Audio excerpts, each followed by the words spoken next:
ദോശ, പുട്ട്, ഇഡ്ഡലി, അപ്പം ഈ പറയുന്ന എല്ലാം എനിക്ക് മില്ലറ്റ് കൊണ്ട് ഉണ്ടാക്കാൻ പറ്റും. ഉച്ചയ്ക്കാണ് അടിപൊളി ഐറ്റംസ് ഉള്ളത്. ഫ്രൈഡ് റൈസ് ഉണ്ട്, ബിരിയാണി ഉണ്ട്, പുലാവ് ഉണ്ട്. എല്ലാം മില്ലറ്റ് വെച്ച് വെണ്ണ ഉരുക്കിയിട്ട് ഉണ്ടാക്കുന്ന, നെയ്യിൽ ഉണ്ടാക്കുന്ന ബിരിയാണിയാണ്. ഇപ്പൊ നാട്ടില് ചക്ക കൊണ്ട് ചോക്ലേറ്റ് ഉണ്ടാക്കുന്ന ആൾക്കാരുണ്ട്. മില്ലറ്റ് വെച്ചിട്ട് ചോക്ലേറ്റ് ബാറുകൾ ഉണ്ടാക്കുന്നുണ്ട്. ഇപ്പൊ എന്റെ ഭാര്യയ്ക്ക് അത് പറഞ്ഞു കൊടുക്കണമെങ്കിൽ എങ്ങനെ എന്റെ വീട്ടിൽ ഇത് ഉണ്ടാക്കാന്ന് ഷോർട്ട് ആയിട്ടൊന്ന് പറഞ്ഞു. ഇപ്പൊ ചക്കരയ്ക്ക് പകരം ശരിക്കും പറഞ്ഞാൽ നമുക്ക് ഓൾട്ടർനേറ്റീവ് ഉള്ളത് പനങ്കൽക്കണ്ടം, മഹുവ എന്ന് പറഞ്ഞിട്ടൊരു ഫ്ലവർ ഉണ്ട്. എന്താണ് ഈ ന്യൂസിനെ വ്യത്യസ്തമാക്കുന്നതെന്ന് പറഞ്ഞാല് ഹെൽത്തി ആയിട്ട് കഴിക്കണം എന്ന് ഉദ്ദേശിക്കുന്നവർ മാത്രമല്ല, ടേസ്റ്റ് കോംപ്രമൈസ് ചെയ്യാൻ താല്പര്യമില്ല എന്ന് പറയുന്നവർക്ക് വലിയൊരു റിലീഫ് ആയിരിക്കും.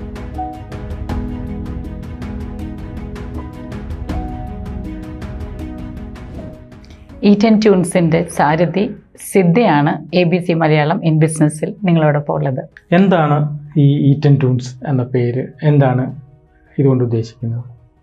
ഓരോരുത്തരുടെയും ഭക്ഷണം അവരുടേതായ താളക്രമത്തിൽ പോകണം എന്നൊരാശയത്തിന്റെ പേരിലാണ് ഈ ബിസിനസ് തുടങ്ങുന്നത്. അപ്പൊ അതിന് യോജിച്ചൊരു പേരെന്ന് ആലോചിച്ച് വന്നപ്പോൾ ഇങ്ങനൊരു നമുക്ക് ഒരുപാട് നല്ല ഭക്ഷണ രീതികൾ ഉണ്ടായിരുന്നു. ഇപ്പൊ മലയാളികൾ എന്നുള്ള രീതിയിൽ എടുക്കുകയാണെങ്കിൽ നമുക്ക് ഒരുപാട് കോമൺ അല്ലാത്ത നമ്മുടേതായ രീതികളിൽ ചെറുധാന്യങ്ങൾ ഉണ്ടായിരുന്നു. ഇപ്പൊ മില്ലറ്റ് എന്ന് പറയുന്ന ഒരു ഹൈപ്പ് കിട്ടുന്ന ധാന്യങ്ങളാണ് മില്ലറ്റ്സ്. പണ്ടത്തെ മലയാളികളുടെ ഭക്ഷണ ക്രമങ്ങൾ. അതായത് ഡ്രൗട്ട്, വരൾച്ചയൊക്കെ ഉള്ള സ്ഥലങ്ങളിൽ അല്ലെങ്കിൽ ഒരുപാട് നെല്ല് പോലെയൊന്നും ചെയ്യാൻ പറ്റിയിരുന്നില്ലെങ്കിൽ പോലും എവിടെയും ഉണ്ടാവുന്ന ടൈപ്പ് ഒരു ചെടിയായിരുന്നു മില്ലറ്റുകളുടെ. പലതരം ഉണ്ട്. അതിൽ ഏറ്റവും പ്രധാനം റാഗി ആയിട്ടാണ് എനിക്ക് തോന്നിയിട്ടുള്ളത്. ഇപ്പോഴും ക്ലാസി ചോയ്സ് ആണ് റാഗി. പക്ഷെ റാഗി മില്ലറ്റ് ആണെന്ന് അറിയാവുന്ന കുറച്ച്. അതെ.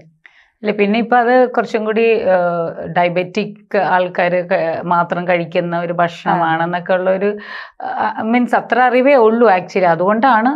അപ്പം ഈ മില്ലറ്റ്സ് എത്ര തരത്തിലെ മില്ലറ്റ്സുകളുണ്ട്? ഞാനിപ്പോൾ റിസർച്ച് ചെയ്തതിൻ്റെ ഒരു അടിസ്ഥാനത്തിൽ ഒരു 9 തരമാണ് നമ്മുടെ നാട്ടിൽ അവൈലബിൾ ആയിട്ടുള്ളത്.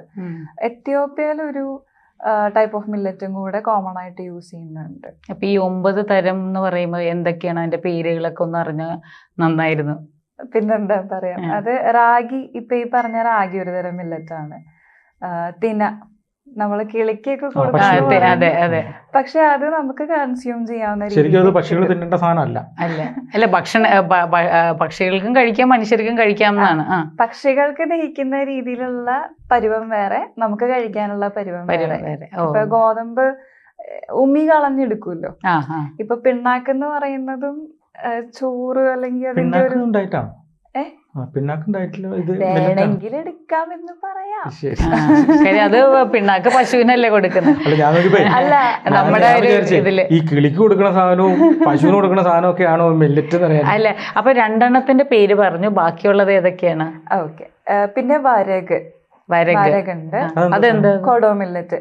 അത് നമ്മുടെ പൊടിയരി ഫുള്ള് ഇങ്ങനെ ചെറിയ ചെറിയ വരകളുണ്ടല്ലോ പൊടിയരിക്ക്, അത് കളഞ്ഞ പോലെ വെളുത്തിരിക്കും. നല്ലോണം റിഫൈൻ ചെയ്തെടുക്കുകയാണെങ്കിൽ നമ്മള് ബിരിയാണി ഉണ്ടാക്കുക, പുലാവ്, ഫ്രൈഡ് റൈസ് ഒക്കെ. ഈ വരക് എന്ന് പറഞ്ഞ വലിയ അരിയാണോ? അങ്ങനെയാണോ? അല്ല, പൊടിയരി പോലെ ചെറിയ അരിയാണ്. ഈ വരക് കളഞ്ഞ് വെളുത്തിരിക്കും. പിന്നീടുള്ളത് പനിവരക് എന്ന് പറഞ്ഞിട്ട് ഒരു ഇതുണ്ട്. ബാണ്യാട്, കുതിരവാലി എന്ന് പറഞ്ഞിട്ടൊരു ടൈപ്പ് ഉണ്ട്. കുതിരവാലി ഇതുപോലെ തന്നെ ഒരു തവിട്ട നിറത്തിലുള്ള ഇതാണ്. ഈ റാഗി നമ്മൾ ക്ലോസപ്പിൽ നോക്കിക്കഴിഞ്ഞാൽ മനസ്സിലാവും എന്തോരം ചെറുതാണെന്ന്. കണ്ടിട്ടുണ്ടല്ലോ? ഇപ്പൊ റാഗി ചുവന്നിട്ടാണെങ്കിൽ ചിലത് കുറച്ച് മഞ്ഞ കളറായിരിക്കും, ചിലത് തവിട്ട് നിറത്തിലായിരിക്കും, ചിലത് നല്ല ബ്രൗൺ ആയിരിക്കും. അങ്ങനെ ചെറിയ ചെറിയ വ്യത്യാസം. നിത്യോപയോഗം ആവുകയാണെങ്കിൽ നമുക്ക് കണ്ട് തിരിച്ചറിയാം. പിന്നെ ബ്രൗൺ ടോപ്പ് എന്ന് പറഞ്ഞിട്ടൊരു മില്ലറ്റ് ഉണ്ട്. അതും ഒരു തരം ചോളം എന്നാണ് എനിക്ക് കൃത്യമായിട്ട് പേര് കിട്ടിയിട്ടുള്ളത്. പിന്നെ മണിച്ചോളം, പിന്നെ സോർഗം എന്ന് പറഞ്ഞിട്ട് ബജ്ര, അതൊക്കെ കേട്ടിട്ടുണ്ട്. ചോളം ഒക്കെ മില്ലറ്റിൽ പെടുന്നതാണ് അല്ലേ? മണിച്ചോളം. അപ്പൊ ഈ സാധാരണ ചോളയും മറ്റേ ഈ മണിച്ചോളയും തമ്മിലുള്ള വ്യത്യാസം എന്താണ്? ചോളം എന്ന് പറയുന്നത് മറ്റേ മഞ്ഞ കളർ കോൺ ആണ്. അത് മറ്റേ ഇങ്ങനെ അടർത്തിയെടുക്കാവുന്ന പെല്ലറ്റ്സ് ഉള്ള മഞ്ഞ കളറിലുള്ള. ഇത് വളരെ പൊടിയായിട്ടുള്ള ഒരു ധാന്യമാണ്. അപ്പൊ ഇതെല്ലാം നമുക്കിപ്പോ എവിടെയാ കിട്ടുന്നത്? ഇതെല്ലാം നമ്മുടെ ഒരു സാധാരണ ഒരു പഴയ ഇപ്പൊ പറയുകയാണെങ്കിൽ പലചരക്ക് കടകളിലൊക്കെ നമുക്ക് പോയാൽ ഇത് വേണം മില്ലറ്റ്, ഇന്ന മില്ലറ്റ് വേണം എന്ന് പറഞ്ഞു കഴിഞ്ഞാൽ കിട്ടുമോ? ഈ പറഞ്ഞ മില്ലറ്റുകളൊക്കെ എല്ലാം കിട്ടുന്ന സ്ഥലം ഉണ്ടോ എന്ന് ചോദിച്ചാൽ അത് ഈറ്റ് ട്യൂൺസ് ആയിരിക്കും. അതായിരുന്നു എന്റെയും ഏറ്റവും വലിയ ചലഞ്ച്. ഇതൊക്കെ എവിടെ കിട്ടും എന്ന് നോക്കി പറയുന്നതിലും നല്ലത് എല്ലാം എനിക്ക് അറിയുന്ന ഒരു സ്ഥലത്ത് തന്നെ ഒരുമിച്ച് കൊണ്ടുവരിക എന്നുള്ളതായിരുന്നു ഏറ്റവും വലിയ. ഇത് ശരിക്കും പറഞ്ഞാൽ എല്ലാം ഈ മില്ലറ്റുകളെല്ലാം ലഭ്യമാക്കിക്കൊണ്ടുള്ള ഫുഡ് അല്ലേ കൊടുക്കണേ? അല്ല, മില്ലറ്റുകൾ അവിടെ ഒന്നും മേടിക്കാൻ പറ്റില്ല. ഇല്ല, അതെ അതെ, നല്ല ഫുഡാണ് കൊടുക്കുന്നത്. നമ്മള് ഈ പറഞ്ഞ പോലെ വീട്ടിലുണ്ടാക്കണം എന്നുള്ളവര്, യാത്ര ചെയ്യുന്നവര്, അല്ലെങ്കിൽ എബ്രോഡ് ഒരു മാസം താമസിക്കേണ്ടവര്, അങ്ങനെയുള്ളവര് മില്ലറ്റുകളായിട്ടും കൊണ്ടുപോകുന്നുണ്ട്. ഒരു ട്രാവൽ കിറ്റ് പോലെ അതും കിട്ടുന്നുണ്ടോ? ഉണ്ട്, മില്ലറ്റ്സും ഉണ്ട്. പിന്നെ ഏതൊക്കെ ഫോമിലാണ് നിങ്ങളുടെ ഈറ്ററീസ് വരുന്നത്? അതായത് കഴിക്കാൻ പറ്റുന്ന പാകത്തിലുള്ള എന്തൊക്കെ തരം ഐറ്റംസ് ആണുള്ളത്, എന്തൊക്കെയാണോ ഉള്ളത്? നമ്മള് സാധാരണ ഒരു ദിവസം കഴിക്കുന്ന ഭക്ഷണം എക്സാമ്പിൾ പറയുകയാണെങ്കിൽ അതിൽ മീൽസ്, ഡെസേർട്സ്, സ്നാക്സ്. ഇല്ല, ഞാൻ രാവിലെ കഴിക്കുന്നത് ദോശ, അത് ഉച്ചക്ക് ചോറ്, വൈകിട്ട് ചായ, അത് കഴിഞ്ഞിട്ട് അതുപോലത്തെ സാധനം എന്താ ഉള്ളത്? ഈ പറയുന്ന എല്ലാം എനിക്ക് മില്ലറ്റ് കൊണ്ട് ഉണ്ടാക്കാൻ പറ്റും. അപ്പൊ രാവിലത്തെ ഭക്ഷണം എന്താ ഉള്ളത്? ദോശ, പുട്ട്, ഇഡ്ഡലി, അപ്പം, ഇതൊക്കെ എനിക്ക് രാത്രി അരച്ചു വെക്കാണ്ട് തന്നെ രാവിലെ ഉണ്ടാക്കാം. അപ്പൊ അതെങ്ങനെയാണ്? ഇപ്പൊ റാഗി രാവിലെ ദോശ ബ്രേക്ക്ഫാസ്റ്റ് എന്തൊക്കെ റീപ്ലേസ്? ഈ റാഗി എന്ന് പറയുന്നത് റാഗി ദോശ. അപ്പൊ അത് പുളിക്കണ്ട, 2 മണിക്കൂർ വേണം എനിക്ക്. അപ്പൊ അതിന്റെ അകത്ത് നമുക്ക് ഉഴുന്നിടാം.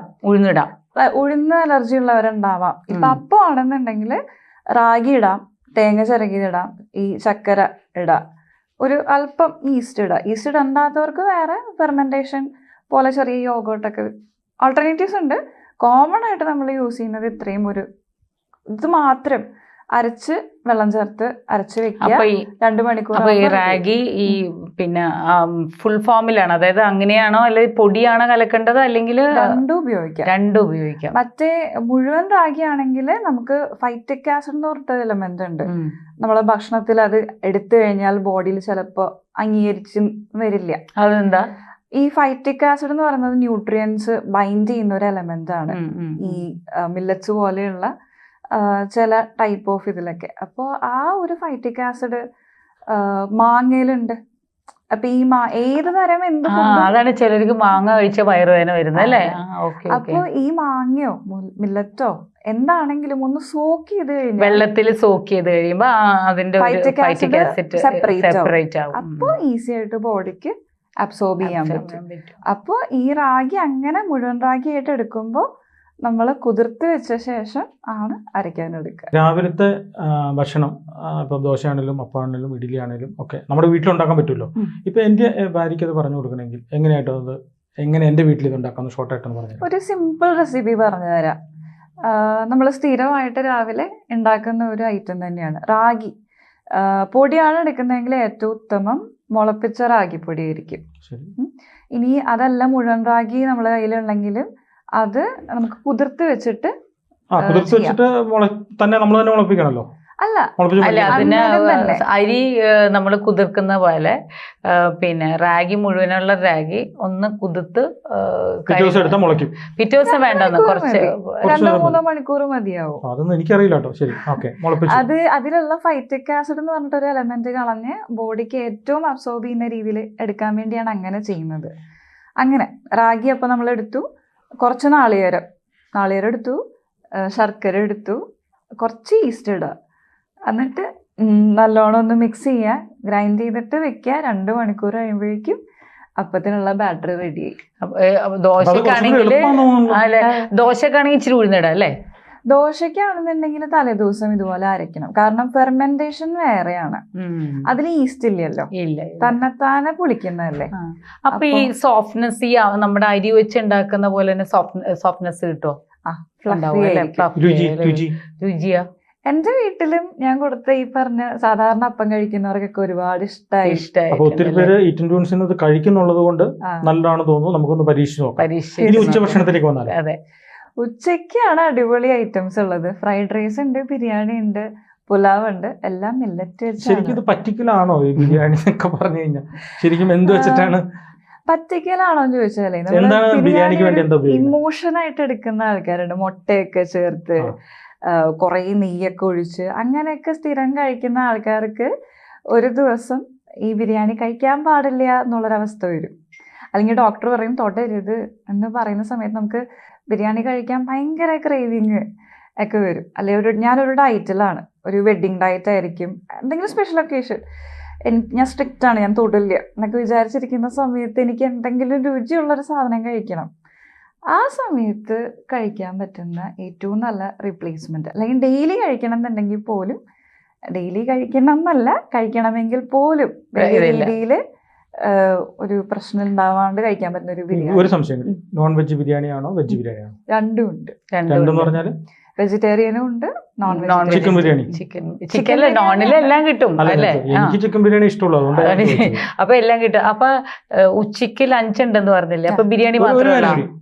ചിക്കൻ ബിരിയാണിയുടെ കഥ ഒന്നുകൂടെ പറയാം, എങ്ങനെ ഇരിക്കും ചിക്കൻ ബിരിയാണി? ചിക്കൻ ബിരിയാണി നമ്മളുടെ അവിടെ തന്നെ വെണ്ണ ഉരുക്കിയിട്ട് ഉണ്ടാക്കുന്ന, നെയ്യിലുണ്ടാക്കുന്ന ബിരിയാണിയാണ്. അത് വളരെ കുറച്ച് എമൗണ്ട് ആയിരിക്കും. പിന്നെ കാഷ്യൂനട്ട്, ഈ പറഞ്ഞ പോലെ കശുവണ്ടി, മുന്തിരി അങ്ങനെയൊക്കെ ഉള്ളതുണ്ട്. പിന്നെ സ്പൈസസ് ഉണ്ട്, നമ്മുടെ നാട്ടിൽ തന്നെ കിട്ടുന്ന സ്പൈസുകൾ നോക്കി മേടിക്കാറുണ്ട്.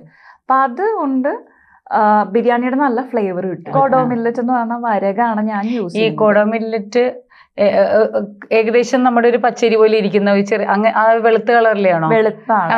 വെളുപ്പാവാൻ കാരണം തവിട് കളയുന്നു. ഈ കോഡോ മില്ലറ്റ് തന്നെ നമുക്ക് കണ്ടു കഴിഞ്ഞാൽ സാധാരണ ബിരിയാണി പോലെ ഇരിക്കുമോ? എന്നും പറയാം, ആ കളറാണ്. അപ്പോ നമുക്ക് ഒത്തിരി സിമിലാരിറ്റി ഉണ്ട് സാധാരണ ബിരിയാണി. ഇത് ഈറ്റൻ ടൂൺസ് വഴി എത്ര സ്ഥലത്തുള്ള ആൾക്കാർക്ക് കഴിക്കാൻ ഭാഗ്യമുണ്ട്? നമുക്ക് 15 കിലോമീറ്റർ റേഡിയസിലേക്ക് ഡെലിവറി ഉണ്ട്. തൃശ്ശൂര്. നമുക്കിപ്പോ ഇങ്ങോട്ട് മാസത്തിലൊന്നൊക്കെ ട്രാവൽ ചെയ്യുന്ന സമയത്ത് ഒരുമിച്ച് ഓർഡർ എടുത്തിട്ട് അങ്ങനെ ട്രെയിനിൽ യാത്ര ചെയ്യുന്ന ഒരാൾ തൃശ്ശൂർ വഴി പോവാണെങ്കിൽ നിങ്ങൾ വിളിച്ചു പറഞ്ഞാൽ തൃശ്ശൂർ റെയിൽവേ സ്റ്റേഷനിൽ കൊണ്ട് കൊടുക്കുമോ? അതിന് സ്വിഗ്ഗിയും സൊമാറ്റോ തന്നെ ഉണ്ടല്ലോ. സ്വിഗ്ഗി ഇപ്പൊ അങ്ങനെ ഒരു, ഞാൻ കഴിഞ്ഞ ദിവസം വന്ദേ ഭാരതിലൊക്കെ ഫുഡിൽ ഭയങ്കര പ്രശ്നങ്ങളൊക്കെ.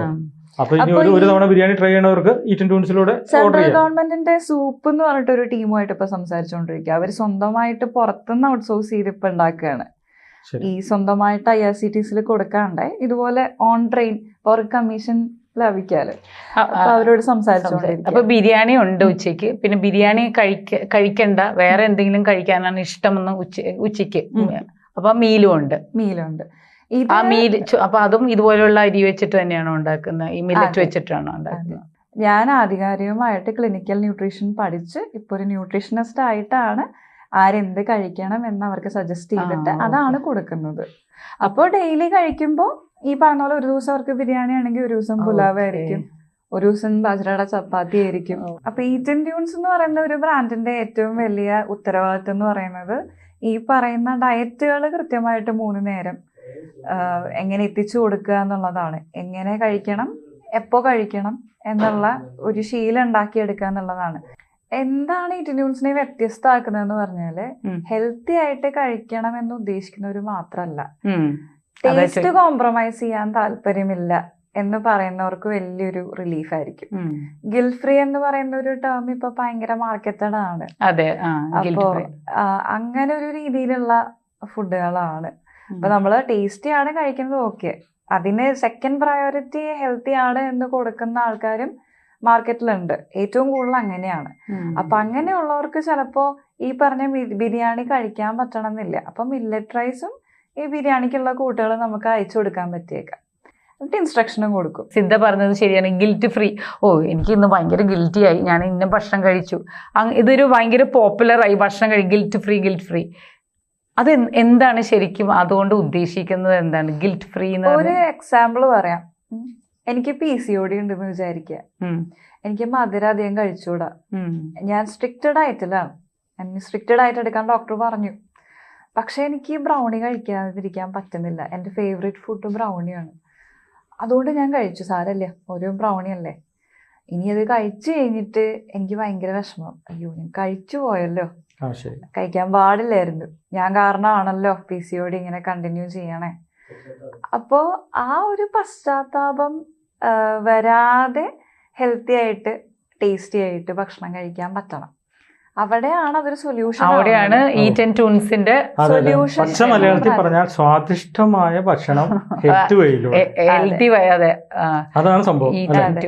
പ്രഭാത ഭക്ഷണം കഴിഞ്ഞു, പിന്നെ നമ്മുടെ ഉച്ചഭക്ഷണം കഴിഞ്ഞു, കുക്കീസ്, ബ്രൗണീസ്, ഇതൊക്കെ ഈ രാവിലത്തെയും ഉച്ചക്കത്തെയും ഭക്ഷണത്തിന്റെ ഇടയിൽ കഴിക്കുന്ന കുറച്ച് സാധനങ്ങളാണല്ലോ. അപ്പൊ ഈ ബ്രൗണീസും കുക്കീസും അല്ലാതെ വേറെ എന്തൊക്കെയുണ്ട്? ഇങ്ങനെ ഇതിപ്പോ കുക്കീസും ബ്രൗണീസും ഇച്ചിരി മധുരം ഉള്ളതാണല്ലോ, മധുരം ഇല്ലാത്ത എന്താണുള്ളത്? നമ്മുടെ കുട്ടികളോട് ചോദിച്ചു കഴിഞ്ഞാൽ നമുക്കറിയാത്ത കുറെ പേരുകൾ പറഞ്ഞു തരും. ബെർലൈനൈസ് പറഞ്ഞു തരും, അല്ലെങ്കിൽ ഈ ഡയറി മിൽക്ക് ചോദിക്കുന്നതിന് പകരം ചിലപ്പോൾ ഇപ്പൊ ടോബ്ലറോൺ ആയിരിക്കും ചോദിക്കണേ. അപ്പോ അതിന് പകരം ഇപ്പൊ നാട്ടില് ചക്ക കൊണ്ട് ചോക്ലേറ്റ് ഉണ്ടാക്കുന്ന ആൾക്കാരുണ്ട്. അപ്പൊ ഈ പറഞ്ഞ പോലെ മില്ലറ്റ് വെച്ചിട്ട് ചോക്ലേറ്റ് ബാറുകൾ ഉണ്ടാക്കുന്നുണ്ട്. അപ്പൊ ഇതെല്ലാം ഈ മധുരം ചേർന്നതല്ലേ? ഇപ്പൊ മധുരം എന്ന് പറയുമ്പോൾ നമ്മൾ ഷുഗർ, അതായത് ഷുഗർ എന്ന് പറയുമ്പോൾ ചിലപ്പോൾ നിങ്ങൾ ഉപയോഗിക്കുന്നത് ചക്കരയോ ശർക്കരയോ ഒക്കെ ആയിരിക്കും. ഇനി മധുരം കഴിക്കാൻ ഇഷ്ടമില്ല, ഒട്ടും ചക്കരയാണെങ്കിലും ശർക്കരയാണെങ്കിലും അത് കഴിക്കാൻ ഇഷ്ടമില്ല. ഇപ്പൊ മിക്സറോ ചിപ്സോ ഒക്കെ പോലെ കഴിക്കാൻ ചിലർക്ക് അങ്ങനത്തെ കാര്യങ്ങൾ കഴിക്കാനാണ് ഇഷ്ടം. അങ്ങനത്തെ എന്തെങ്കിലും ഉണ്ടോ നിങ്ങളുടെ കയ്യില്? മില്ലറ്റിന്റെ ക്രാക്കേഴ്സ് ഉണ്ട്, നാച്ചോസ് ഭയങ്കര ഫാസ്റ്റ് ഫുഡ് നാച്ചോസ് ഉണ്ട്. പിന്നെന്താ, നമുക്ക് ഈ റസ്കുകളുണ്ട്. അതായത് ഏത് ടൈപ്പ് ഓഫ് പേഷ്യൻസിനും കഴിക്കാവുന്ന ഷുഗർ ഇല്ലാത്ത റസ്കുകളുണ്ട്. ബ്രെഡ് ഉണ്ട്. പല ടൈപ്പ് മില്ലറ്റ്സിന്റെ ബ്രെഡുകളുണ്ട്. അതായത് ഇതിന്റെ എന്താന്ന് വെച്ച് കഴിഞ്ഞാൽ ഇപ്പൊ ഈ പറഞ്ഞ പോലെ ഒരാളെന്നോട് പറയാണ്, എനിക്ക് മധുരം ഇഷ്ടമല്ല, പക്ഷെ എനിക്ക് സ്നാക്ക് ചെയ്യണം, എനിക്ക് ഇഷ്ടമുള്ള സ്നാക്കുകൾ ഇതൊക്കെയാണ്, ഇതിൽ നിന്ന് എനിക്ക് എന്തെങ്കിലും ചെയ്യാൻ പറ്റുമോ? മില്ലറ്റ് കൊണ്ട് ചെയ്തു തരാൻ പറ്റുമോ? അല്ലെങ്കിൽ വേറെ മൈദ അല്ലാണ്ട് വേറെ ഫ്ലോർ കൊണ്ട് ചെയ്യാൻ പറ്റുമോ? ആ ആൾക്ക് ഞാൻ ആ സാധനം മില്ലറ്റ് വെച്ചിട്ടോ, ഇഷ്ടമുള്ള ആളുകൾക്ക് ഇഷ്ട ഭക്ഷണം നമുക്ക് ഇതിന് ഹെൽത്തി ആയിട്ട് ഉണ്ടാക്കി കൊടുക്കാം. അതായത് മധുരം ഉള്ളവർക്ക് മധുരം വേണ്ടവർക്ക് മധുരത്തിന്റെ കൊടുക്കാൻ സ്നാക്ക് കൊടുക്കാം, മധുരം വേണ്ടാത്തവർക്ക് മധുരം ഇല്ലാത്ത സ്നാക്കും കൊടുക്കാം. അപ്പൊ ഇത്രയും കഴിഞ്ഞു. അപ്പൊ അത്താഴം അല്ല, ഇനി വരുന്നത് അത്താഴം. നിങ്ങളുടെ അത്താഴത്തിന് എന്താണ് മെനു? മെനുവില് നമ്മൾ ചേർക്കുന്നത് നമുക്ക് ഏർലി ആയിട്ട് ഹെവി ആവാൻ പറ്റുന്ന ഫൈബർ കൂടുതലുള്ള ഫുഡുകളാണ് തിരഞ്ഞെടുക്കുക. കാരണം സമയവും ഇമ്പോർട്ടൻ്റ് ആണ്. സൂര്യൻ അസ്തമിച്ച് കഴിഞ്ഞിട്ട് ഡൈജഷൻ നമുക്ക് ഏറ്റവും കുറയുന്ന സമയമാണ്. ഹീലിങ്ങിന് വേണ്ടി ബോഡി തയ്യാറെടുക്കുന്ന ഒരു സമയമാണ്. ഈ സമയം കഴിയുന്നതിന് മുന്നേ ഒരു 6 മണി 6:30 മാക്സിമം സമയത്തിനുള്ള അത്താഴം കഴിക്കാൻ പറ്റിയാൽ ഏറ്റവും നല്ലത്. പക്ഷേ ഈ സമയത്ത് ഭക്ഷണം കഴിച്ചാൽ ഇനി വിശന്ന് എന്ത് ചെയ്യും? വിശക്കും, ഉറപ്പായിട്ട് വിശക്കും. അല്ലെങ്കിൽ അത് ശീലിച്ചിട്ടുള്ള ആൾക്കാർക്ക് അതല്ല. പക്ഷെ ഒരു 6:30 മണിക്ക് ഭക്ഷണം കഴിച്ചിട്ട് 10 മണി 10:30 കിടക്കുന്ന ഒരാൾക്ക് വിശക്കും. അപ്പൊ എന്ത് ചെയ്യും? വിശക്കാത്ത രീതിയിൽ കൂടുതൽ നേരം വയറ്റില് ഫൈബർ ആയിട്ട് കിടക്കുന്ന ഫുഡുകൾ. എന്താണ് ഈ 6 മണിക്കത്തെ ഫൈബർ ഡൈജഷൻ ഇച്ചിരി സ്ലോ ആക്കും, പക്ഷെ ഫുൾ ഫീലിംഗ് ആയിരിക്കും അല്ലെ? ഈ പറഞ്ഞ മില്ലറ്റുകളിലൊക്കെ ഫൈബറുകൾ ധാരാളം അടങ്ങിയിട്ടുണ്ട്. വൈകിട്ടത്തേക്ക് എന്തെങ്കിലും സ്പെഷ്യൽ ഫുഡ് ഉണ്ടോ? കിച്ഡി എന്ന് പറഞ്ഞിട്ട്, അതായത് നോർത്ത് ഇന്ത്യയിലാണ് അത് കൂടുതൽ ഉപയോഗിക്കുക. പച്ചക്കറികളും അരിയും ചേർത്തിട്ടാണ് അവർ കിച്ഡി ഉണ്ടാക്കുക. അതെ, അപ്പൊ അത് നല്ലൊരു ഓൾട്ടർനേറ്റീവാ. അതപ്പോ സാമ്പാർ പോലെ എല്ലാം ആയി, മില്ലറ്റായി, പച്ചക്കറിയായി, ദാലായി, പരിപ്പായി, എല്ലാം.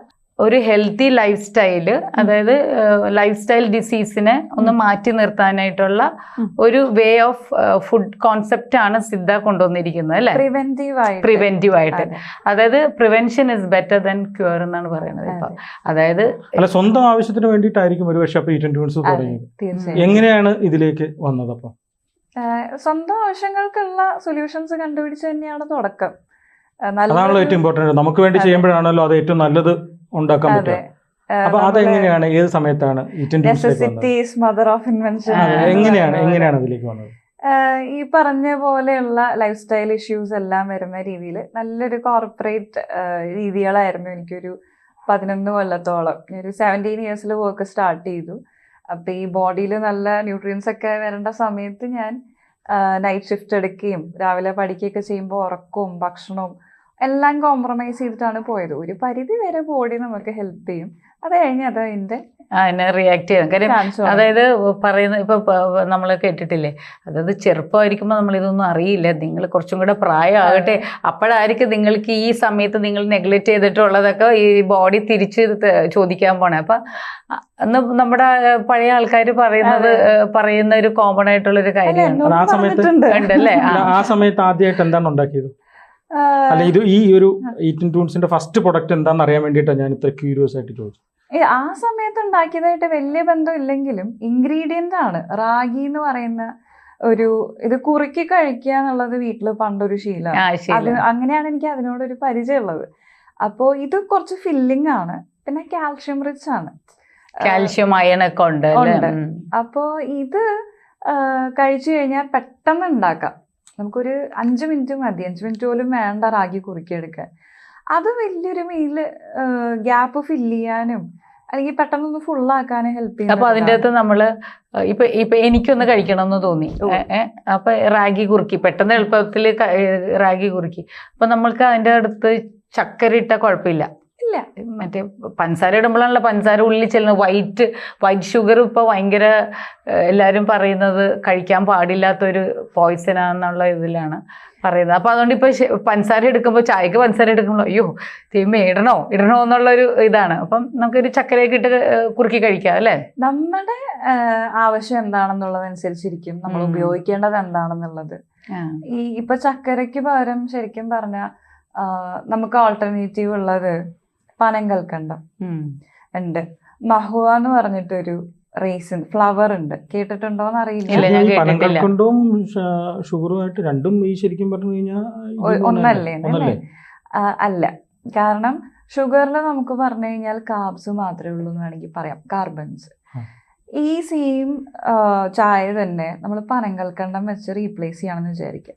ഫൈബർ ഉണ്ട്, പ്രോട്ടീൻസ് ഉണ്ട്, ആവശ്യത്തിന് ഗുഡ് ഫാറ്റ്സ് എന്ന് പറയാൻ പറ്റില്ല, ഒരു പരിധി വരെ അയൺ ഉണ്ട്, അങ്ങനെ മൈക്രോ ന്യൂട്രിയൻസ് ഉണ്ട്. ഇത്രയും ക്വാണ്ടിറ്റി വെച്ചിട്ട് ഇത്ര ബെനിഫിറ്റ്സ് കിട്ടുമ്പോൾ നമ്മൾ എന്തിനു ഷുഗർ യൂസ് ചെയ്യണം? അപ്പൊ ഈ പനങ്കൽക്കണ്ടത്തെ ഒരു മിനിറ്റ്, ഈ പനങ്കൽക്കണ്ടം പല വിലയ്ക്ക് പല ടൈപ്പ് കിട്ടുമല്ലോ, അതിലേതാ നല്ലതെന്ന് എങ്ങനെ തിരിച്ചറിയും? ശരിക്കും കണ്ടു കഴിയുമ്പോൾ അത്യാവശ്യം നല്ല ഒരു കോപ്പറിന്റെ ഡാർക്ക് ഷെയ്ഡുള്ള രീതിയിലായിരിക്കും. കൽക്കണ്ടം പോലെ ട്രാൻസ്പെറന്റ് ആയിരിക്കില്ല. പിന്നെ മണം വെച്ചിട്ട് നമുക്ക് കുറെ കാര്യങ്ങൾ അറിയാൻ പറ്റും. ഇപ്പൊ നമുക്ക് സാമ്പിൾ തരുമല്ലോ, കഴിച്ചു നോക്കണം തന്നെ ഇല്ല, അതൊന്ന് മണത്ത് നോക്കിയാൽ നമുക്ക് മനസ്സിലാവും. പഞ്ചസാരയുടെ ഒരു അട്രാക്റ്റീവ് സ്മെല്ല് അതിന് ഉണ്ടാവില്ല. പക്ഷെ ടേസ്റ്റില് ചായയിലിടാം, ബേക്ക് ചെയ്യുമ്പോൾ ഇടാം, കഞ്ഞിയിലിടാം, പായസത്തിലിടാം, എന്തിനു വേണമെങ്കിലും ഉപയോഗിക്കാം. സിദ്ധ, അപ്പൊ സിദ്ധയുടെ ഈ ഒരു ഈറ്റിൻ ടൂൺസ് എന്നുള്ള ഈ ഒരു ഇതിൽ അടങ്ങിയിട്ടുള്ള എല്ലാ പ്രൊഡക്ട്സും എല്ലാ കേരളത്തിലുള്ള എല്ലാ ക്ലാസ് ഓഫ് ആളുകൾക്കും എത്തപ്പെടട്ടെ. അപ്പൊ അതിന് എന്താണ്, എങ്ങനെയാണ്, എവിടെയാണ് ഈ ആളുകളൊക്കെ വന്ന് മേടിക്കേണ്ടത്, എങ്ങനെ ഇതിലോട്ട് വരാനായിട്ട് സാധിക്കും എന്നുള്ളത് സിദ്ധയ്ക്കൊന്ന് പറയാൻ പറ്റുമോ? പിന്നെന്താ, നമുക്ക് ഇപ്പൊ ബേസിക് ആയിട്ട് വാട്സാപ്പ് യൂസ് ചെയ്യാൻ അറിയാവുന്ന എല്ലാവർക്കും വാട്സാപ്പ് നമ്പറിൽ മെസ്സേജ് ചെയ്ത് കഴിഞ്ഞാൽ അതിലൊരു മെനു ഉണ്ട്, അതിൽ നിന്ന് ഓർഡർ ചെയ്യാം. ഇതല്ലാണ്ട് നമുക്ക് വെബ്സൈറ്റ് ഉണ്ട്, വെബ്സൈറ്റിൽ ഓർഡർ ചെയ്യാം. ഷോപ്പിലേക്ക് ഡയറക്റ്റ് വരാം. കുരിയച്ചിറയാണ്, തൃശ്ശൂർ കുരിയച്ചിറ. അവിടെ വന്നിട്ട് നമുക്ക് ഡൈനിങ് ഉണ്ട്. ഡൈനിങ്ങിനായിട്ട് ലിവ് കഫേ എന്ന് പറയുന്ന ഒരു ചെറിയൊരു സ്പേസ് നമ്മൾ ആക്കിയിട്ടുണ്ട്. കാരണം എല്ലാവർക്കും വന്ന് കഴിക്കണം. അതെ, അവിടെ എന്തൊക്കെ അവൈലബിലിറ്റി ഉണ്ട്, എന്തൊക്കെയുണ്ട്? ഈറ്റിൻ ടൂൺസിൽ എന്തൊക്കെയുണ്ടോ അതൊക്കെ അവിടെ വെബ്സൈറ്റിലുള്ള എല്ലാ സാധനങ്ങളും ഐസ്ക്രീം അടക്കം. ഐസ്ക്രീമിന്റെ കാര്യം പറഞ്ഞില്ല, എന്താണ് ഐസ്ക്രീം? ഈ മില്ലറ്റ് വെച്ചിട്ട് തന്നെ ഐസ്ക്രീം ഉണ്ട്, നമ്മുടെ ഓൺ ബ്രാൻഡിലുണ്ട്, എല്ലാ ഫ്ലേവേഴ്സിലും ഉണ്ട്, ഒരുവിധം എല്ലാ ഫ്ലേവേഴ്സ്. ഇനി ഇത് ഈ ഐസ്ക്രീം വെച്ച് ബാക്കിയെല്ലാം ഓർഡർ ചെയ്യാൻ പറ്റുമായിരിക്കുമല്ലോ? പിന്നെന്താ, അത് പറഞ്ഞോട്ടെ, എങ്ങനെ ഓർഡർ ചെയ്യാം? എനിക്കിപ്പം എറണാകുളത്തിരിക്കുന്ന എനിക്കിത് കിട്ടണമെങ്കിൽ ഞാൻ എന്ത് ചെയ്യണം? കസ്റ്റമൈസേഷൻ ആണെങ്കിൽ അത് സെപ്പറേറ്റ് ഒരു കോളം ഉണ്ട്, അതിൽ എന്തൊക്കെയാ വേണ്ടതെന്ന് മെൻഷൻ ചെയ്തിട്ട് ഒരു റിക്വസ്റ്റ് വെബ്സൈറ്റിൽ ചെയ്താൽ മതി. ബാക്കി എല്ലാം ഡയറക്റ്റ് വെബ്സൈറ്റിൽ കൂടി തന്നെ അവൈലബിൾ ആയിരിക്കും. ഓക്കെ, ഇതിന്റെ അവൈലബിലിറ്റി പറയുകയാണെങ്കിൽ തൃശ്ശൂരുള്ളവർക്കാണെങ്കിൽ ഏത് സമയവും ലിവ് കഫേ എന്ന് പറയുന്ന ഒരു സ്ഥലത്ത് വന്നാൽ ഈറ്റിൻ ടൂൺസിന്റെ എല്ലാ ഡിഷസും ട്രൈ ചെയ്യാം, ഡെസേർട്സ് എടുക്കാം. അവിടെ വന്ന് കസ്റ്റമൈസേഷൻ പറഞ്ഞ അന്നേരം തന്നെ പാക്ക് ചെയ്ത് തരുകയും ചെയ്യും. കുരിയച്ചിറയില് അവിടെ വരാം. വാട്സാപ്പിൽ യൂസ് ചെയ്യാൻ പറ്റുന്ന എല്ലാവർക്കും വാട്സാപ്പിലെ നമ്പറിൽ നോക്കിക്കഴിഞ്ഞ് കഴിഞ്ഞാൽ ഒരു മെനു ഉണ്ട്, അതിൽ നിന്ന് ഡയറക്റ്റ് ബൈ ചെയ്യാം. പിന്നെ ഇൻസ്റ്റാഗ്രാമിൽ ഡയറക്റ്റ് മെസ്സേജ് ചെയ്യാം.